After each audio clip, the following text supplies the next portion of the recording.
Thank you, Diana, and thank you all. Good morning. So happy to be here with you all, and another shout out to Patty Nickerson, who started our Creation Care group, and the wonderful work that we hope to achieve in the coming days and months. For me, it really started as I've gotten older and I've thought about the climate change, global warming, and the real effect that it's having, not just here in the U.S., but all over the world. And like, what could I do to be a part of to help raise awareness about it and to help address it, alleviate it in whatever ways we can as human beings and individuals. And it seems daunting, and it really is, because there's so many different aspects to this that you can approach climate change, global warming, and how we can really do something about it. So it started as, recycling, composting. My wife is an she's been doing it for years, even well before we knew each other. And so that's something we do in our household. Talk about the buying in bulk, things of that nature, things to help alleviate the use of plastic and help us get to zero waste. And all those individual actions are very important, and they're a necessary first step. But I've always come to believe that collective action is the best way that we can address issues of this world. Very difficult issues that there are, although on this one I feel like it's fairly straightforward what the issue is and what the resolutions are, although other people, there's differing opinions. But one of the ways I learned over this last year was through action with the Sierra Club, Washington Interfaith Network, and Washington Interfaith Power and Light. It started in February of 2021, where I was able to join with other individuals, and we went around the district at the various wards, all 8 wards in various neighborhoods, and we started to do gas leak detections. And I had never heard of this. I was just like, okay. They asked me, and I was like, yes, I'd like to learn. So we really just took this small gas leak machine, and we went around and we were detecting gas leaks at various access utility caps throughout the city. So you'll see them on sidewalks and on street.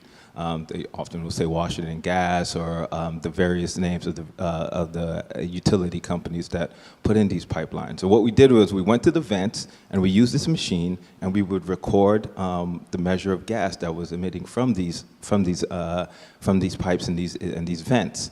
And what we came to find was that over almost 400 leaks, over 400, almost 400 leak detections, where we were able to measure the amount of gas, methane gas, that was emitting through these utility pipes. And in some of them, at least 14 of them, the gas leaks were measuring at a level which would cause an explosion, a fire. And it was just very alarming to us as it going around just doing this research, and then individuals on the street would come up to us and say, "Oh, what are you doing?" And we would talk to them, and they'd be like, "Oh my goodness, what?" And so it was just a very interesting, both to learn and to engage with others, others who had never met before, but who came together for this common cause, right, of wanting to know what can we do, despite, as I mentioned, how daunting climate change is. What can we do about it? So then the culmination of this research was on February 23rd. We were able to, myself and at least 20 others on this one topic alone, were able to give testimony before the Committee on Business and Economic Development of the DC Council. That is chaired by Councilmember Kenyon McDuffie. And he was present, and so was Brooke Pinto, who also represents this ward, Ward 2. And so we were able to give testimony about why this is so alarming and why we need to address it. Because as more is coming out, especially with gas appliances in our home, you learn that the harmful effects that it has on aggravating respiratory systems, and including the potential to cause lung infections. Gas appliances there's a 42% increase of asthma in individuals who live in homes with gas appliances. There's also the issue of childhood development and and the IQ, the effects it has on IQ and developing and learning. So through this testimony, we kind of shared our personal stories. Me as a father of an 18-month-old, very concerned for her future, the future of our children. It touches all of us in a way that is very alarming and again needs to be addressed. So through this testimony, we're trying to work to tell the DC Council, hey, here's some research. What can you do about it? Understanding that the utility companies, they have their own interests and wanting to kind of replace the pipes. And what we were advocating for, at least in my personal opinion, was like, well, no, we need to address a new model, because replacing the pipes isn't gonna help affect the fact that yes, you might be able to replace the pipes and assuage or lessen some of these leaks. But the underlying issue is this the best model moving forward, especially as we think about all the harms that we've come to learn about climate change. And so through that collective action, we gave this testimony, and we're asking DC Council, please consider this and do something about this. And so I shared that story because it was a way for me to meet other people, learn about, be informed about an issue that probably doesn't get as much attention, and then also, what can we do about it, right?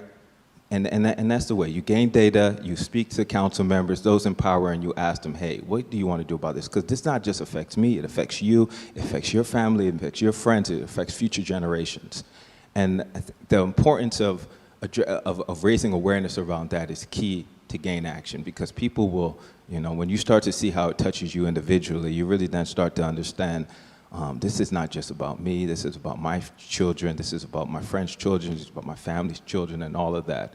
And it's a very important piece of the way that we can help raise awareness around climate change. So with everything that we're doing here at St. Margaret's, with trying to get to zero waste and reducing plastic use, those are very important, and it's very key to that first part, raising awareness as an individual. I myself, I've gone into stores and takeout and given my containers, and you might get certain looks at the time. Some people are like, what?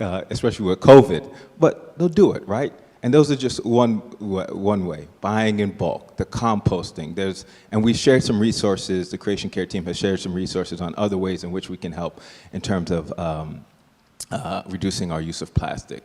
I would just also ask, as individuals as well, if we can also, that collective action piece of it, and what opportunities to be a part of that collection action, to raise your voice in terms of your experiences or to hear about others' experiences.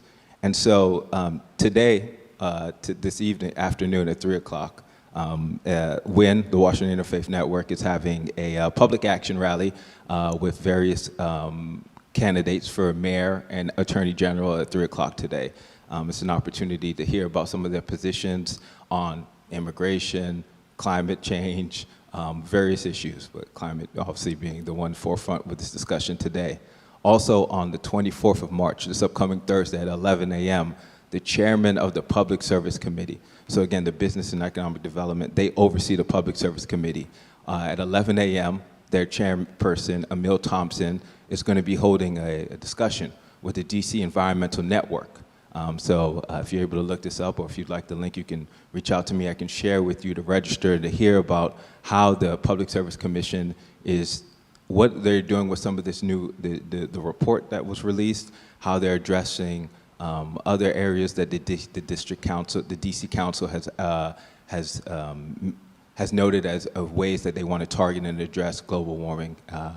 And so those are ways in which we can get involved. If you're able to, please join and continue to please continue the good work that we started here in Lent, and probably many have done before, to continue to address getting us to a place of zero waste and reducing our use of plastic. Thank you very much.